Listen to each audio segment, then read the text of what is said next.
I, of course, voted for Donald Trump and myself. So did my wife, and we also, for all the locals out there, we voted for Bernie Moreno for the United States Senate. And if you want the policies of Donald J. Trump in the United States Senate, then Bernie Moreno is the only candidate in this race who I think is the candidate of peace and prosperity for the United States Senate. So I hope people will get President Trump over the finish line. I hope people here in Ohio will get Bernie Moreno over the finish line. Look, I feel good. You never know until you know, but I feel good about this race. I felt good about my own race a couple of years ago when I voted in this exact same spot.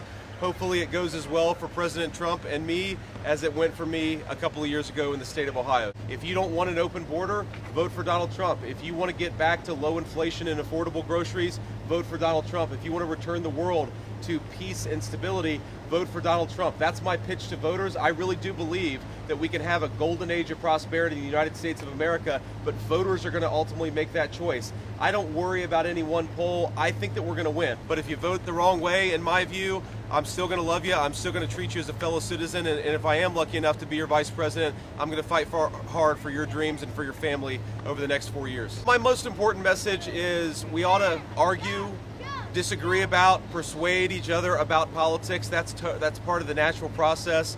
But we can't discard friends and we can't discard family members. I think that if we all just recognize this basic principle, that we ought to love people, we ought to be friends with people, we ought to be family members with people, regardless of their politics, that would do a lot to heal the division. I know myself, I've had a lot of friends, not a lot, I've had a few friends who have cast their friendship aside because I decided that I wanted Donald J. Trump to be the winner in the last election and in this election. I think that's a tragedy, and I'm not going to follow that example. I'd say to everybody, whether you're voting for Donald Trump or voting for Kamala Harris, remember, friends and family, that stuff is what really, really matters.